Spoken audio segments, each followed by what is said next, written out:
dos Salmos, no Salmo 81, é o nosso texto base para a nossa meditação. Nós vamos continuar o que consideramos no domingo passado. O Salmo 81, a palavra do Senhor nos diz assim: Cantai de júbilo a Deus, força nossa, celebrai o Deus de Jacó, salmodiai e fazei soar o tamboril, a suave harpa com o saltério. Tocai a trombeta na festa da lua nova, na lua cheia, dia da nossa festa. É preceito para Israel, é prescrição do Deus de Jacó. Ele o ordenou como lei a José ao sair contra a terra do Egito. Ouço uma linguagem que eu não conhecera. Livrei os seus ombros do peso, e suas mãos foram livres dos cestos. Clamaste na angústia e te livrei. Do recôndito do trovão eu te respondi, e te experimentei junto às águas de Meribá. Ouve, povo meu, quero exortar-te, ó Israel, se me escutasses. Não haja no meio de ti Deus alheio, nem te prostres ante Deus estranho. Eu sou o Senhor teu Deus, que te tirei da terra do Egito. Abre bem a boca, eu te encharei. Mas o meu povo não me quis escutar a voz, e Israel não me atendeu. Assim, deixei-o andar na teimosia do seu coração. Siga os seus próprios conselhos. Ah, se o meu povo me escutasse, se Israel andasse nos meus caminhos. Eu de pronto lhe abateria o inimigo, e deitaria mão contra os seus adversários. Os que aborrecem ao Senhor se lhe submeteriam, e isto duraria para sempre. Eu o sustentaria com o trigo mais fino e o saciaria com o mel que escorre da rocha. Soberano Deus, tens da nossa parte gratidão pelo privilégio de servi-lo, de conhecê-lo e pelo privilégio de, reunidos neste lugar, podermos louvar o seu nome, Senhor, e também considerar a sua palavra para as nossas vidas. Reconhecemos, ó Deus, a nossa dependência da sua direção. Reconhecemos, bom Senhor, o quanto necessitamos que o Senhor dirija os nossos passos. E pedimos, ó Deus, que a sua palavra fale aos nossos corações. Queremos ser um povo marcado por aquilo que agrada ao Senhor. Queremos ser um povo, Senhor, submisso à sua vontade, amantes da sua palavra e, sobretudo, praticantes da mesma. Oramos agradecidos pela oportunidade que nos dá nesta manhã de te louvar e de meditar na tua santa palavra, implorando que o Senhor fale ao nosso coração. É a oração que fazemos em nome de Jesus. Amém. Meus diletos irmãos, no domingo passado nós começamos a observar como Asaf, ou Deus, fala através de Asaf no Salmo 81, e ele traz todo um contexto sobre o que Deus fez com o seu povo no passado e a resposta que este povo estava dando a Deus diante do que Deus havia feito. Neste salmo, o salmista aponta para diversos benefícios que o Senhor fez. Observe que no versículo 1 tem-se uma conclamação para o louvor ao Senhor. Todos devem louvar ao Senhor, todos devem celebrar. Particularmente, muito mais Israel, porque o Senhor estabeleceu isso como decreto, desde que o Senhor foi contra o povo do Egito para libertar o seu povo. Deus estabeleceu o louvor a ele como sendo conveniente da parte do seu povo, Israel. Observe que Deus mostra através de Asaf o livramento que ele deu. Eu os livrei das cargas que vocês tinham sobre vossos ombros.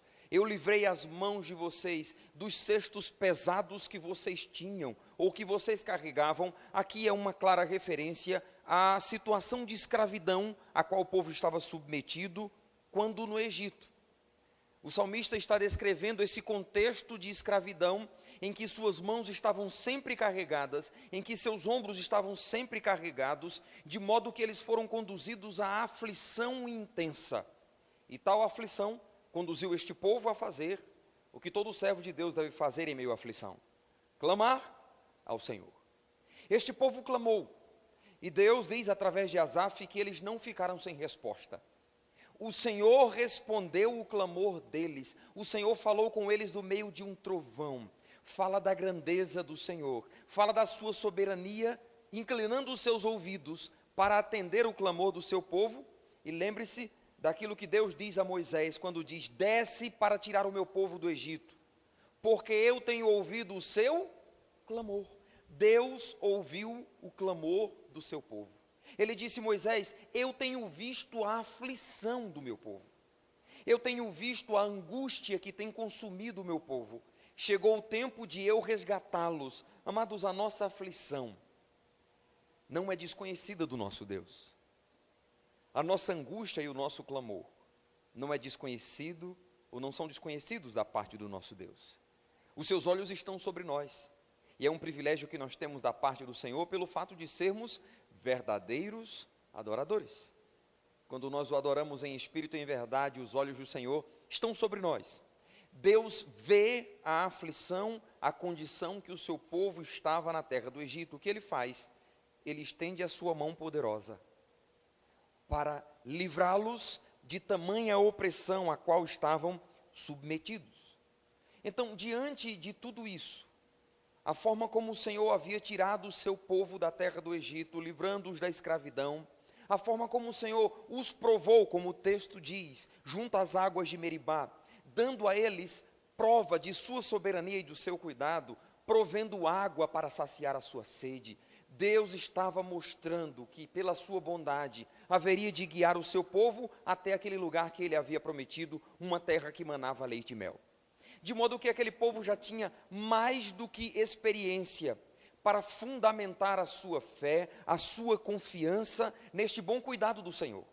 Qual seria, pois, a atitude coerente diante de tantos benefícios que Israel recebeu? Como diz os versos 1 e 2, celebrar, exaltar, glorificar o nome do Senhor por tudo que ele tinha feito. Em contrapartida, o que se diz? O Senhor estava ouvindo uma voz que lhe era estranha.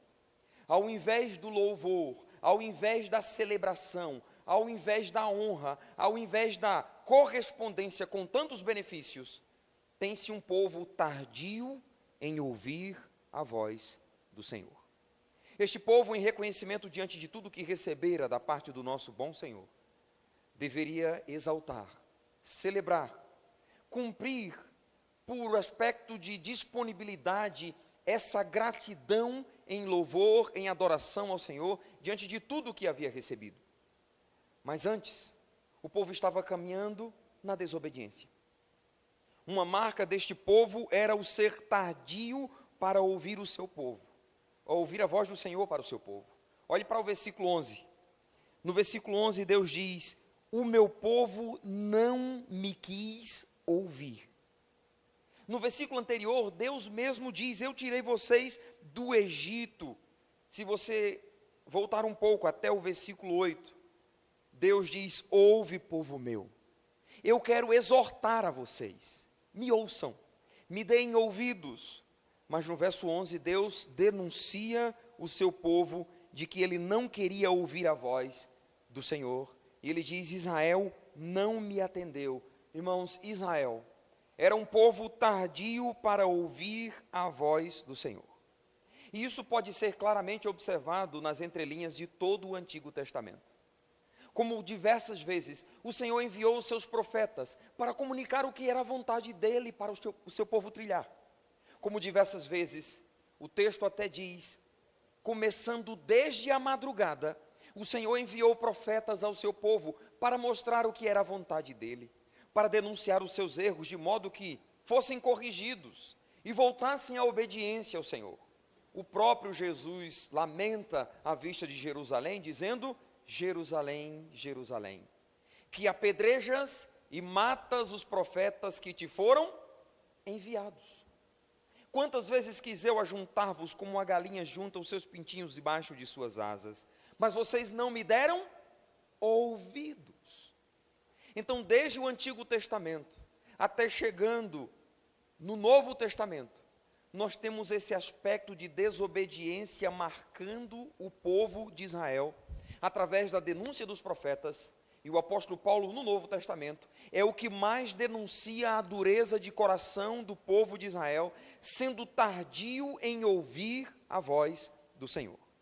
Lembre-se que a causa do endurecimento do povo de Israel em rejeitar o Messias, qual foi?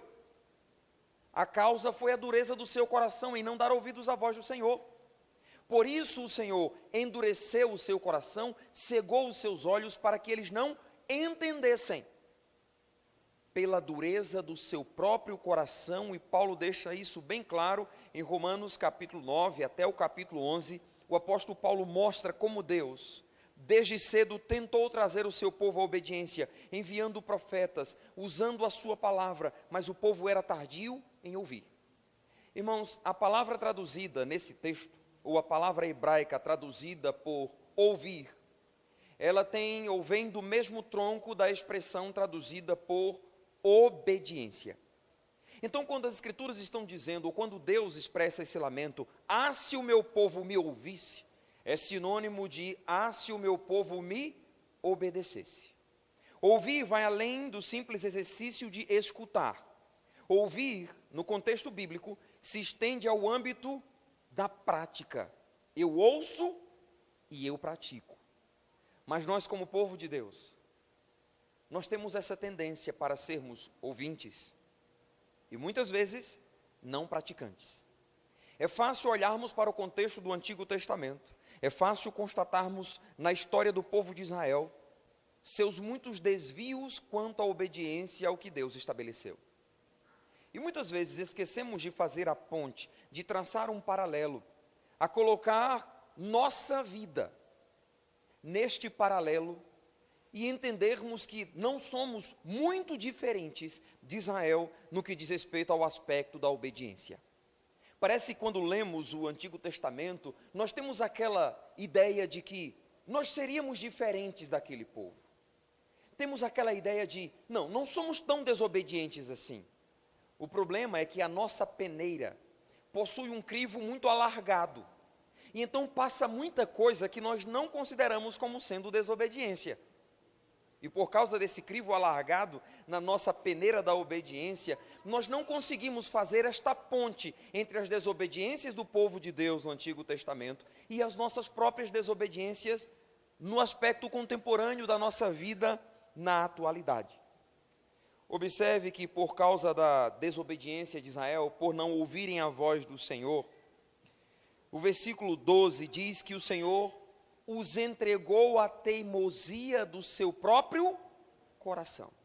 Deus entregou este povo à teimosia do seu próprio coração, deixando-os andar segundo a sua própria inclinação, segundo os seus conselhos, segundo uma perspectiva particular.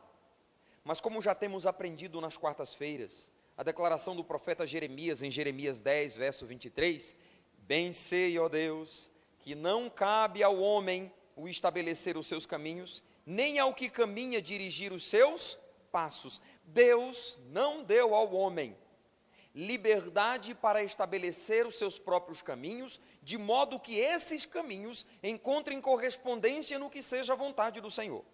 Via de regra, quando o homem estabelece os seus próprios caminhos, quando ele segue os seus próprios conselhos, ele sempre acabará em desvio do que é a vontade do Senhor, em alguma medida do seu caminhar. Deus não deu tal liberdade ao homem. E isto pode ser constatado ao observarmos o que Israel fez. Por não ouvir a voz do Senhor e seguir os seus próprios conselhos, ou seguir a teimosia, a insistência de estabelecer os seus próprios caminhos, qual é o resultado nas páginas do Antigo Testamento para este povo? O resultado é desventuras. O resultado é colher consequências a partir de decisões erradas, a partir de escolhas precipitadas, não fundamentadas, não confirmadas segundo a vontade que Deus havia estabelecido. E isso nós podemos observar em diversos eventos que a palavra de Deus nos traz. Seguindo a teimosia do seu coração, o homem sempre vai se enveredar por caminhos tortuosos e no final concluirá que o melhor a ter feito era seguir o caminho que Deus estabeleceu. E agora terá que arcar com as consequências. Irmãos, não sejamos tardios a ouvir a voz do Senhor para as nossas vidas. Não sejamos tardios para uma vida de obediência.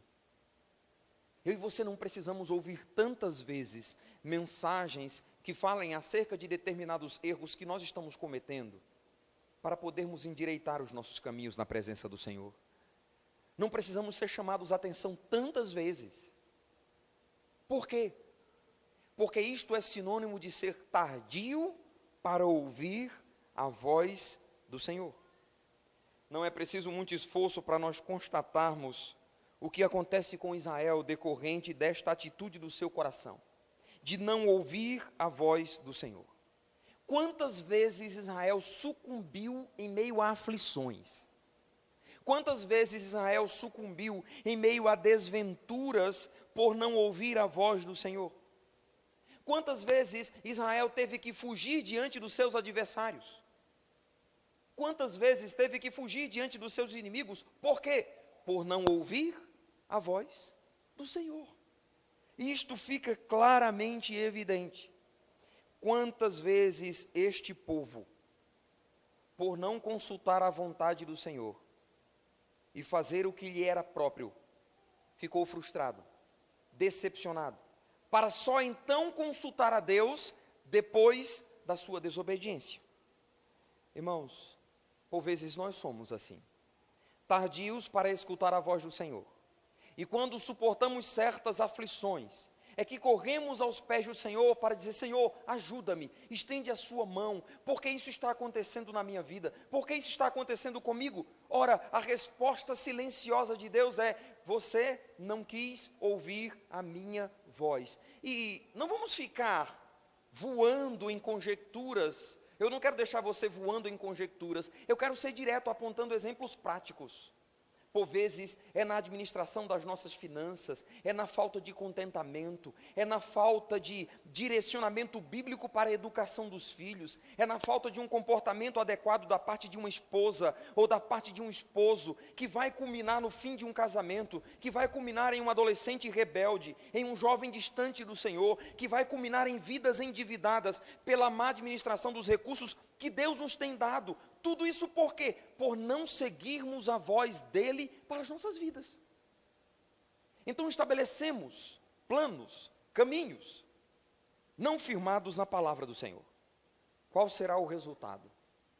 O resultado será aflições, desventuras, consequências e, por vezes, danos de caráter irreparáveis, no sentido de marcas e sequelas que permanecerão em nossas vidas, advindos da não obediência à voz do Senhor. A palavra do Senhor, por exemplo, diz: se o Senhor não edificar a casa, em vão trabalham os que a edificam. Mas muitos insistem em achar que um casamento é a simples união de duas pessoas que vão para dentro de uma casa, debaixo de um teto, e vão viver felizes para sempre. Quando Deus não é o centro desta casa, quando Deus não é o centro na vida dos cônjuges, o resultado é simplesmente terrível.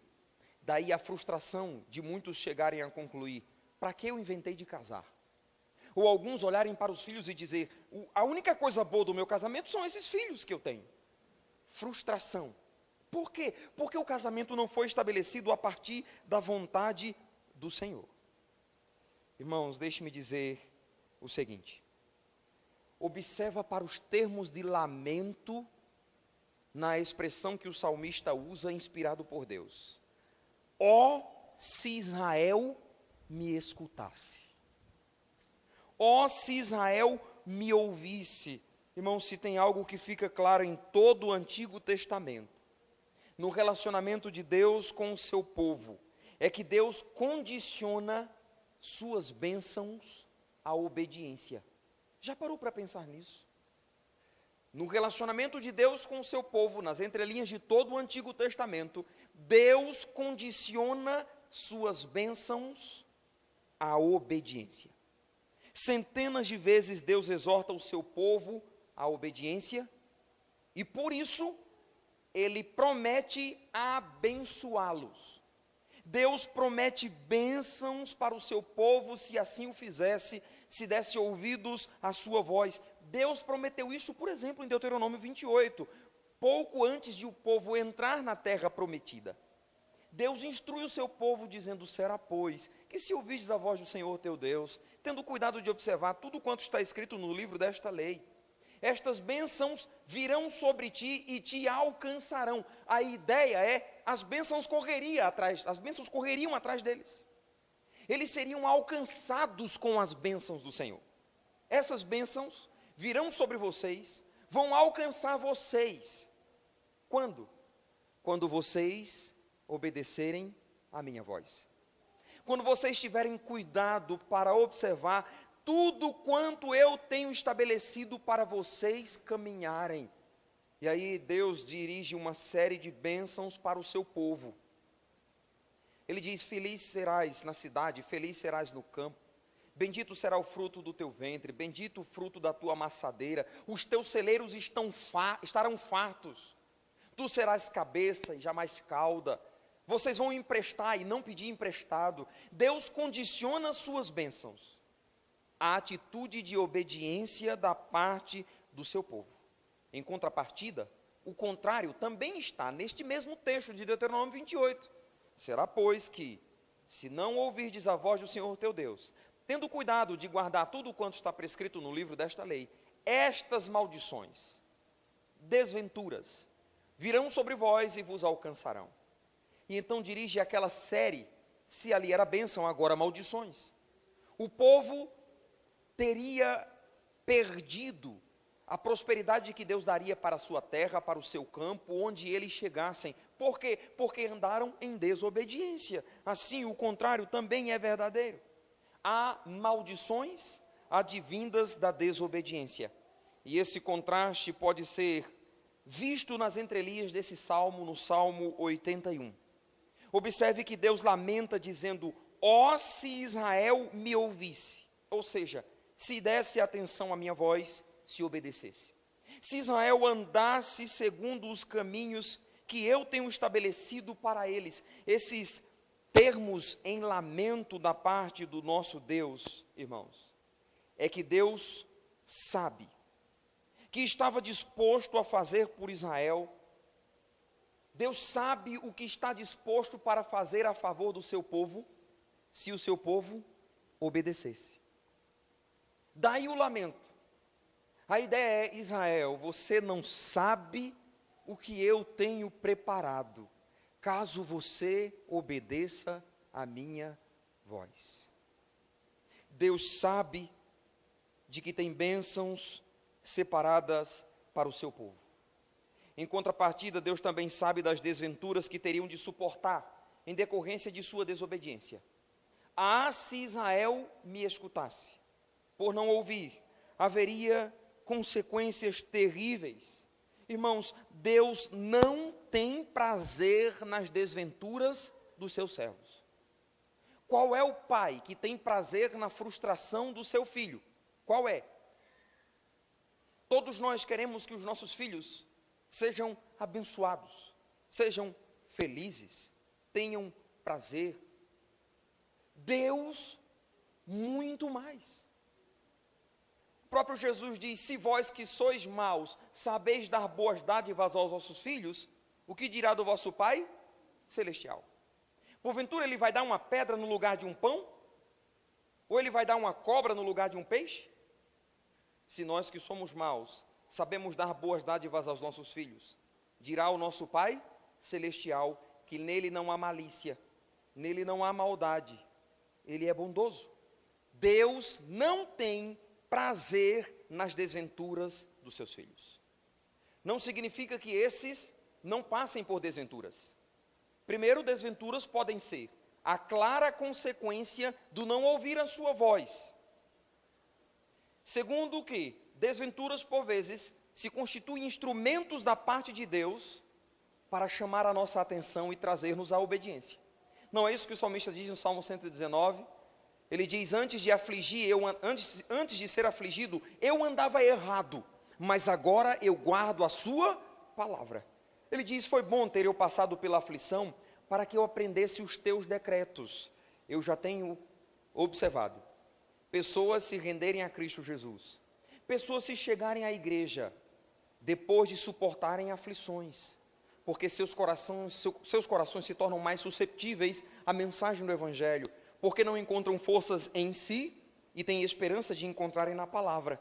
E Deus, pela sua bondade, pode estar usando certas desventuras na vida de algumas pessoas para trazer essas pessoas à obediência a Ele. Tanto pode nos corrigir, quanto trazer descrentes para a obediência ao Senhor. Então, quando passarmos as aflições da vida, nós precisamos considerar, elas são comuns, porque fazem parte de um mundo caído. Vamos passar aflições, Jesus disse isso. Elas podem advir porque eu plantei, e o que eu plantei, eu vou colher. Elas podem advir como uma ferramenta do Senhor para trazer-me a obediência. O escritor aos Hebreus disse: vós estáis sem disciplina, vós sois bastardos e não filhos. Deus disciplina o filho que ama. Então a disciplina se constitui um meio de Deus trazer o seu povo à obediência. Assim, as aflições que Israel fora submetido no Antigo Testamento, muitas delas era o fruto da desobediência, e também era Deus corrigindo o seu povo, dando a justa paga pelo preço da desobediência em que eles estavam encerrados pelo seu coração endurecido. Irmãos, a nossa obediência é prazerosa para Deus, porque a nossa obediência é reconhecimento da posição que Deus ocupa em nossas vidas. A obediência de um servo é um claro indício do seu temor a Deus. Em contrapartida, o contrário também é verdadeiro. A desobediência de nossa parte se constitui em expressão de destemor ao Senhor. Deus tem prazer na obediência do seu povo, e Deus tem bênçãos para recompensar a nossa obediência. Não usaremos a nossa obediência como moeda de troca no nosso relacionamento com Deus, como se pudéssemos barganhar, dizendo: Senhor, eu tenho te obedecido, então o Senhor me deve isto que eu quero ou aquilo. Não, eu não vou barganhar com Ele. Mas a minha obediência causa prazer em Deus, de modo que sim, eu me torno suscetível a ser abençoado, em decorrência de uma vida honrosa para a glória de Deus. Uma vida de obediência à vontade do Senhor. Irmãos, quantas bênçãos Israel perdeu por não dar ouvidos à palavra do Senhor.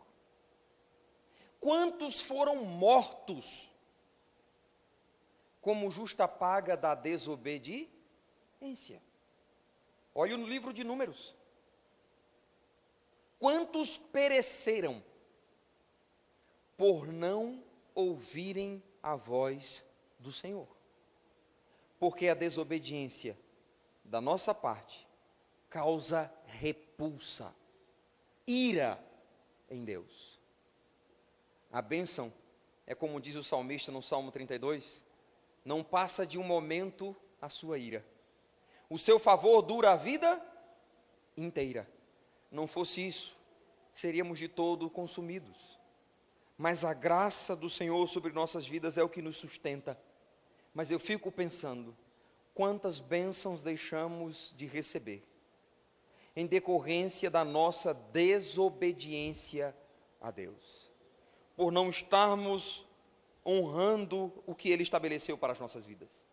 Aí olhe para os versículos 13 e 14 do Salmo 81.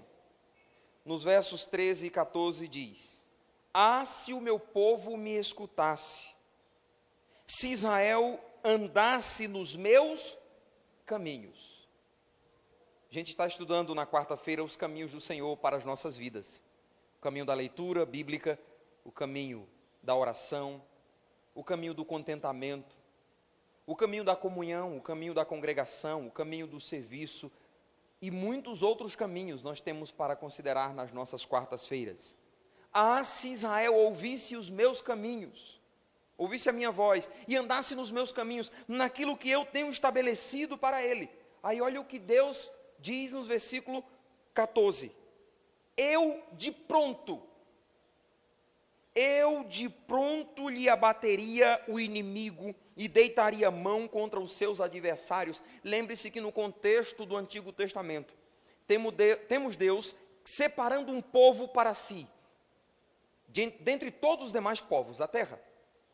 Este povo tinha um costume que era bem dispar dos demais, com os seus deuses, com suas próprias prescrições de lei. Tem-se um povo particular, com um Deus que difere de todos os demais, que não tem uma aparência, que não dá para transmitir uma imagem para as pessoas de outros povos. Então Israel foi sobremodo perseguido no contexto do Antigo Testamento. Deus declara que aquele era um povo pequeno. Olha Deuteronômio capítulo 7, você vai ver isso. Era um povo pequeno. E Deus diz que os escolheu não porque fossem numerosos ou tivessem exércitos fortes. Pelo contrário, era o mais fraco de todos os povos. Deus os escolheu, os tomou para si. Eles não tinham potencial para vencerem as batalhas por si. Precisavam da força do Senhor. E o Senhor o fez com sua benevolência. Fortaleceu aquele povo. Incrível como Deus cuidou dos seus servos. Mas muitas vezes, este povo sucumbiu diante dos inimigos. Teve que bater em retirada, sofrendo vergonha, às vezes lutando contra um povo mais fraco do que ele. Não foi vencedor. Por quê? Porque estava em desobediência. Deus diz neste versículo 14, se Israel me escutasse, eu de pronto defenderia eles diante dos inimigos. Os seus adversários bateriam em retirada. Por quê? Porque Deus estava tendo prazer nos seus servos. Deus estaria olhando para o seu povo que estava agradando o seu coração e estendendo a sua boa mão para guardá-los, para protegê-los.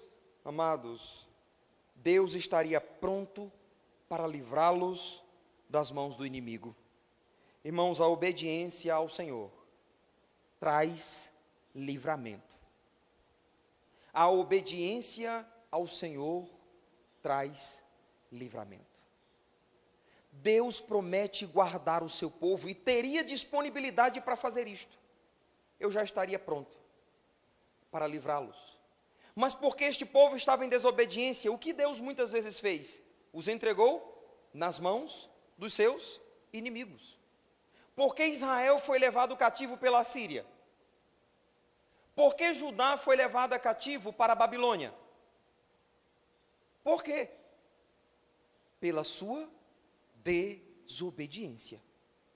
A forma como as tribos de Israel se desviam rapidamente do caminho do Senhor, e seus reis continuamente fazem o que é mal perante o Senhor.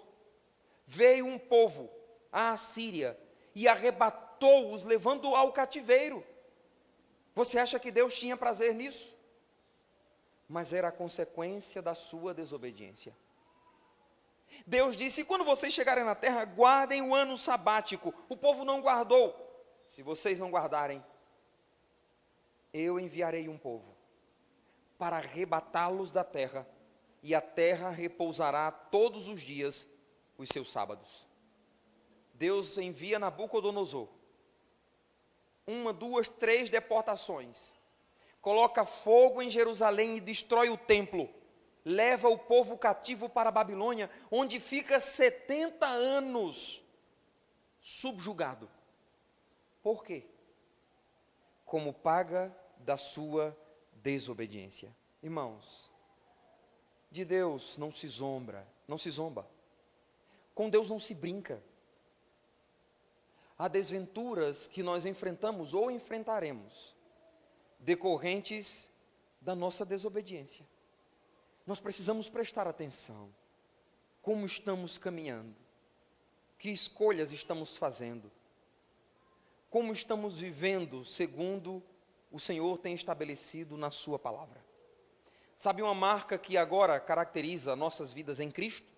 O apóstolo Pedro diz. Ele diz, como filhos da obediência, não vos amoldeis às paixões que tinhais anteriormente na vossa ignorância. Irmãos, nós não somos mais ignorantes. Nós conhecemos ao Senhor. A obediência nos é conveniente. A obediência nos é coerente pela posição que afirmamos ocupar, servos do Senhor. O que fizemos no passado, o fizemos na ignorância, agora nós temos uma nova vida, somos filhos da obediência. A obediência é uma marca na vida de um verdadeiro servo de Deus, obediência às Escrituras. Isto precisa ser claramente observado nas nossas vidas. Isso vai implicar nas decisões que fazemos, na forma como falamos, na forma como vestimos. Isso vai implicar na forma como nós trabalhamos, na fidelidade para com o nosso cônjuge, na forma de educar os nossos filhos. O que fazemos deve ter a marca da obediência, sob risco de arcar com as desventuras e consequências advindas do não observar o que Deus tem estabelecido para mim, como pai, como filho, como marido, como funcionário, como um patrão, como um cristão. Somos filhos da obediência.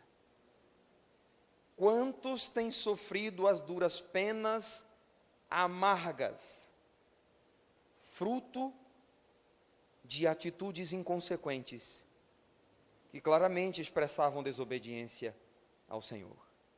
Será que teremos que quebrar a cara para poder atentarmos para isso? Diga não.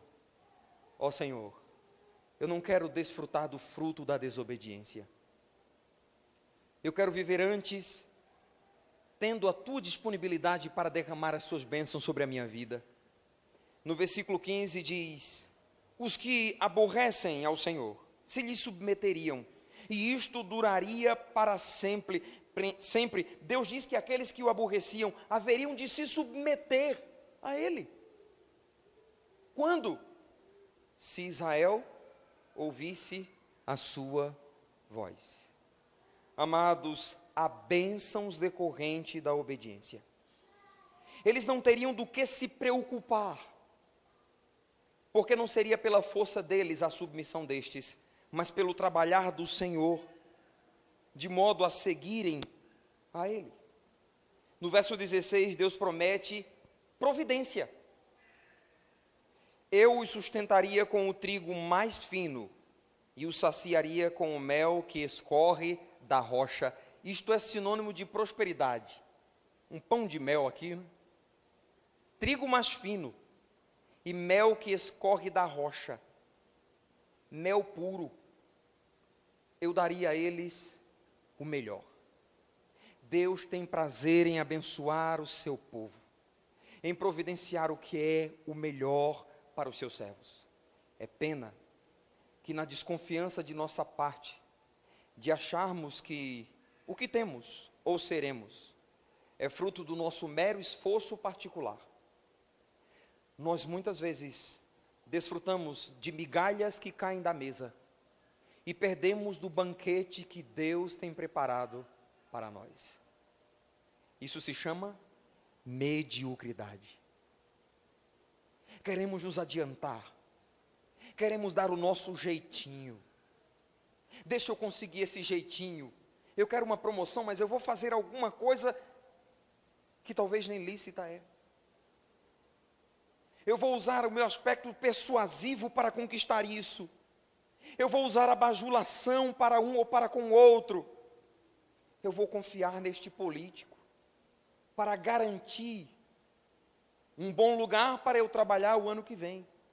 Eu vou confiar neste político para me dar abrir uma porta de emprego para mim. Deus está dizendo: se Israel me obedecesse, eu providenciaria o melhor.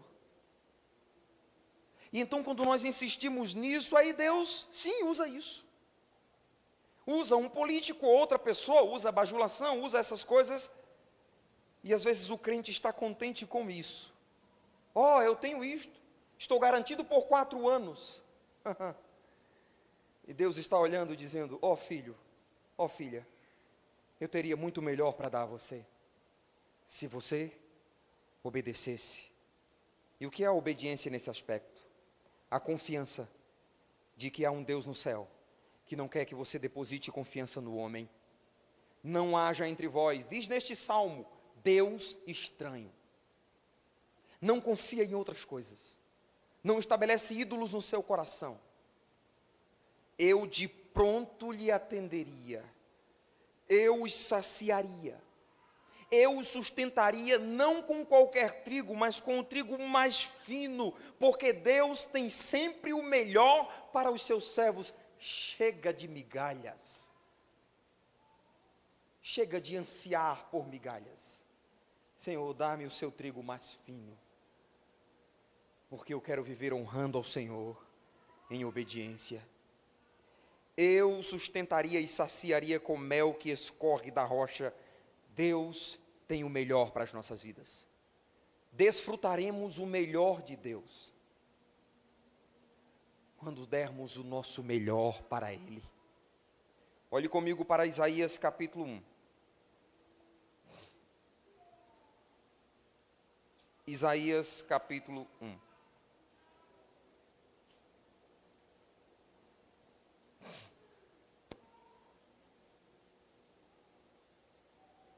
Em Isaías capítulo 1, a partir do versículo 10, Deus se dirige a esta nação, dizendo assim, a Judá: ouvi a palavra do Senhor, vós príncipes de Sodoma, prestai ouvidos à lei do nosso Deus, vós povo de Gomorra. Deus compara seus líderes como sendo líderes de Sodoma, uma cidade totalmente prostituída, e chama o seu povo de Gomorra. De que me serve a mim a multidão de vossos sacrifícios, diz o Senhor.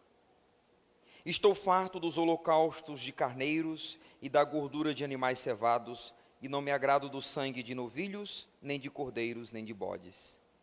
Quando vindes para comparecer perante mim, quem vos requereu só pisardes os meus átrios? Não continueis a trazer ofertas vãs. O incenso é para mim abominação, e também as festas da lua nova, os sábados e a convocação das congregações. Não posso suportar iniquidade associada ao ajuntamento solene. As vossas festas da lua nova e as vossas solenidades, a minha alma aborrece, já me são pesadas, estou cansado de as sofrer. Mas, irmãos, este povo estava fazendo isso aqui, extremamente convicto de que estavam agradando a Deus. Comemorando as festas, porque as festas eram prescrições do Senhor. Era estatuto. Lua nova, festa. Sábados, festa. Solenidades, ajuntamento. E eles achando, Deus está achando o máximo de nós. Nós estamos agradando Deus em tudo isso aqui.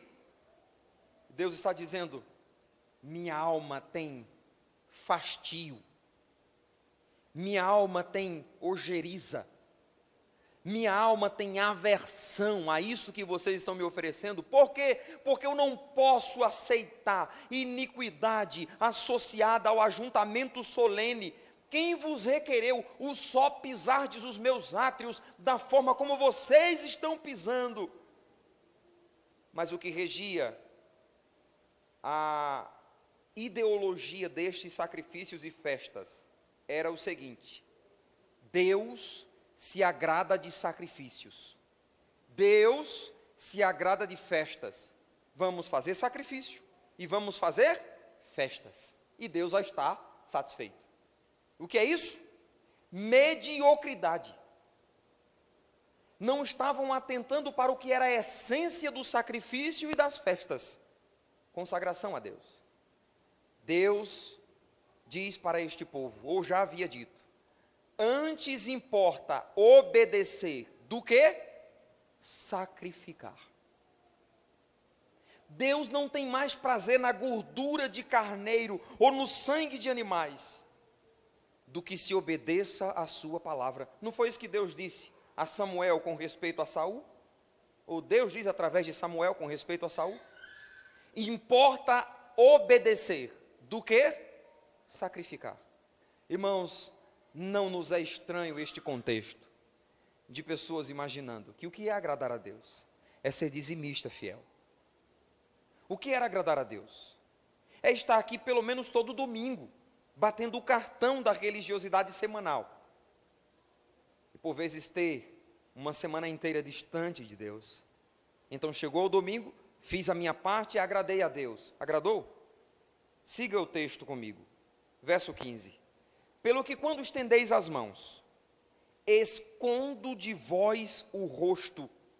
Sim, quando multiplicais as vossas orações, não as ouço, porque as vossas mãos estão cheias de sangue. Há pecado nas vossas mãos, há pecado nas vossas vidas, é o que Deus está denunciando. Então vocês oram, e oram, e oram, e oram, e eu não ouço, eu não escuto, porque não há santificação da vossa parte. E o povo oferecendo sacrifício, oferecendo festas. No contexto de Oséias, capítulo 8, lembra disso? Deus denuncia assim: vocês me oferecem sacrifício, porque amam a carne. Vocês gostam é do churrasco, e essa é a motivação para oferecerem sacrifícios a mim. Irmãos, há um Deus que não julga pela aparência. Há um Deus que sonda os nossos corações. Há um Deus que requer de nós motivação correta do nosso coração para a obediência a Ele. Deus não aceitava estes sacrifícios pela condição que estas pessoas estavam. Aí olha o que Deus diz no versículo 16. Lavai-vos, purificai-vos, tirai a maldade de vossos atos e diante dos meus olhos. Cessai de fazer o mal. Aprendei a fazer o bem. Atendei à justiça. Repreendei o opressor. Defendei o direito do órfão. Pleiteai a causa das viúvas. E então, vinde, pois. Arrazoemos, diz o Senhor. Ainda que vossos pecados sejam como a escarlata, eles se tornarão alvos, brancos como a neve. Ainda que sejam vermelhos como o carmesim, se tornarão como a lã.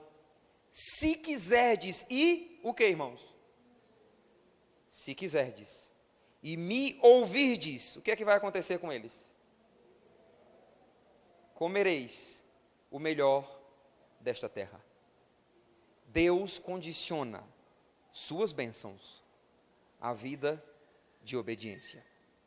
Cuidado, há prosperidade que alguém pode desfrutar, atribuída como aspecto de bênção, mas que na verdade é fruto de uma conquista particular, porque o foi feita a parte de Deus, pelo menos em termos de reconhecimento de que foi Ele que proveu. E algumas pessoas presumem que pelo status social que possui, ou pelos bens que desfrutam, estão desfrutando das bênçãos do Senhor, e nem percebem que suas vidas estão bem distantes do que é o ideal de Deus para as suas vidas. Não meça a prosperidade que você tem como sendo indício de uma vida abençoada. Por outro lado, não desconsidere que há bênçãos decorrente da obediência ao Senhor. Há bênçãos para crianças que respeitam os pais. Há bênçãos para adolescentes que respeitam os pais, que ouvem a palavra do Senhor para obedecer. Há bênçãos para jovens que estão esperando no Senhor, guardando o seu coração na pureza. Deus, pela sua graça, se você esperar nele, pode dar a você, jovem, um homem de Deus, uma mulher de Deus, pode dar a você a aprovação num vestibular, pode dar a você uma faculdade, pode dar a você uma profissão que vai abençoar a sua vida, mas que sobretudo você vai ser um instrumento do reino para a glória dele. Há bênçãos para uma vida de obediência. Uma vida de obediência. Há grande probabilidade de receber ricas bênçãos da parte do nosso Deus. O obedeceremos, não simplesmente pelas bênçãos em si, não pelo que ele pode fazer, mas por quem o Senhor é. Ele é digno. Israel deveria celebrar, louvar e honrar a Deus, de acordo com o versículo 1. Por quê? porque Deus havia os tirado da terra do Egito, da escravidão. O Senhor já nos tirou da escravidão do pecado. Ele já derramou sobre nossas vidas bênçãos sem medidas. Segundo Efésios capítulo 1, versículo 3, Ele nos abençoou com toda sorte de bênçãos que marca espirituais nas regiões celestiais em Cristo Jesus, o nosso Senhor. Somos um povo abençoado pelo Senhor. Ele ainda tem prazer na obediência e ainda derrama suas bênçãos sobre as nossas vidas. Amém? Que Deus aplique esta meditação em nossos corações, uma palavra de oração. Soberano Senhor, graças te damos, ó Deus, pela sua palavra. Ajuda-nos, Deus, a obedecermos a sua voz, isto é, darmos ouvidos, colocando em prática. Soberano Senhor, obrigado pelas bênçãos que o Senhor já tem derramado sobre nossas vidas. Mas cremos, ó Deus, que temos perdido bênçãos decorrente da nossa desobediência. Temos perdido, Senhor, da bênção do descanso no Senhor e desfrutado da amargura da ansiedade. Temos perdido, Senhor, a bênção do conforto do Senhor e desfrutado da amargura da angústia de corações que não confiam no Senhor. Temos perdido, Senhor, que portas sejam abertas, porque estamos forçando-as com nossas próprias forças e não confiando no Senhor que está dirigindo os nossos passos. Temos perdido, Senhor, de vermos os nossos filhos serem abençoados, porque muitas vezes não estamos obedecendo ao Senhor, criando-os sob disciplina e admoestação que o Senhor requer de nós. Temos perdido da bênção do contentamento, substituindo pela amargura da preocupação advinda das dívidas, da escassez, pela falta de nossa confiança no Senhor, que é provedor e que promete suprir as nossas necessidades. Ó Deus, ajuda-nos, Senhor, a olhar para o seu povo no Antigo Testamento e ver quanto foram tardios, e então olhar para nós e vermos também como muitas vezes somos tardios para obedecer a sua voz. Ajuda-nos, ó Senhor, a colocarmos em prática tudo quanto o Senhor tem estabelecido na sua palavra para as nossas vidas. Tens da nossa parte a gratidão pela instrução da sua palavra. Obrigado pela sua bondade. O Senhor não nos joga fora. O Senhor não nos trata consoante o nosso merecimento, mas é bondoso para conosco. Sua ira não passa de um momento e o seu favor dura a vida inteira. Senhor, se preciso, disciplina-nos. Caso não ouçamos a sua voz, insiste conosco, Senhor, e disciplina-nos para obedecermos a sua palavra. E toda disciplina, Senhor, ao início parece ser pesarosa, mas ao tempo passar, provamos do seu doce fruto sobre as nossas vidas. Te louvamos, ó Deus, por esta palavra que alimenta a nossa alma. Livra-nos de toda desobediência. Clamamos como filhos da obediência, em nome de Jesus Cristo. Amém. Meus diletos irmãos, nós não teremos divisão hoje. Estamos deixando esse tempo para que você possa se dirigir para votar e preparar o almoço a alguns. Hoje à noite, domingo passado, eu prometi a continuidade da mensagem, trazendo uma mensagem aos homens. Mas aproveitando o ensejo tanto da ceia, que hoje teremos, quanto das eleições, hoje à noite eu estarei falando sobre os bastidores de uma eleição. Não se preocupem, não tem nada a ver com a política atual. É uma eleição que nós cristãos precisamos considerar. Então hoje à noite é ceia do Senhor, estaremos falando sobre os bastidores de uma eleição. A vida de Cristo Jesus é o que iremos considerar. Tenham todos um excelente dia na presença do Senhor. Orem ao Senhor e votem com discernimento. Que Deus os abençoe.